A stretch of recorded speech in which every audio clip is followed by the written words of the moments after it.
Guys, আসসালামু আলাইকুম। এখন আমি বিটরুট খাবো। এটা আপনাদের ত্বকের জন্য অনেক উপকারী। আপনারাও চাইলে এটা খেতে পারেন। এটা পেজার থেকে অর্ডার দিয়ে আমরা এনেছি। এই বিটরুটটা অনেক ভালো। এটা আপনাদের ত্বকের জন্য অনেক উপকার করে। এটা পানির সাথে খেতে হয় শুধু মিশিয়ে। এখন আমি আমার নতুন চ্যানেল খুলেছি, তাই আপনাদের আমার যদি ভিডিও ভালো লাগে তাহলে আপনারা ইনশাল্লাহ আমার ভিডিও দেখবেন এবং আপনাদের ভালো লাগলে লাইক করবেন, সাবস্ক্রাইব করবেন এবং বলে জানান আমার ভিডিও আপনাদের কাছে কীরকম লাগে। দেখতে পাচ্ছেন এটা ভিতরে অনেক লাল, আর এটা পানির সাথে দিলেও লাল হয়ে যায়।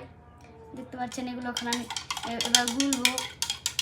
দেখতে পাচ্ছেন এগুলো এই যে এরকম হয়েছে। দেখতে পাচ্ছেন আপনারা এটা আপনারা যে যেরকম খেতে পছন্দ করেন, আপনারা হলো হালকা করেও খেতে পারেন এবং গাঢ় করেও খেতে পারেন। এটা আপনাদের ইচ্ছা।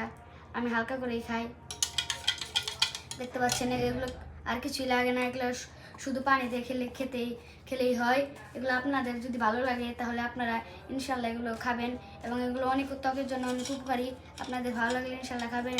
এটা আপনাদের প্রতিদিন আপনারা দুবেলা খেতে পারবেন। এখন আমি এটা খাবো, আপনাদের সামনে দেখতে পারবেন। এটা খেতে অতটা ভালো না, তাও খাই। এটা ত্বকের জন্য অনেক উপকারী।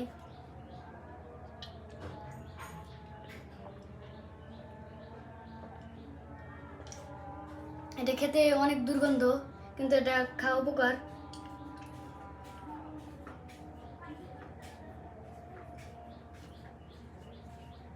দেখলাম এটা অনেক দুর্গন্ধ হলেও এটা অনেক ভালো। আপনাদের ইনশাল্লাহ আরও নেক্সট ভিডিও দেবো এবং আমার সাথে থাকবেন, সুস্থ থাকবেন। আল্লাহ হাফিজ।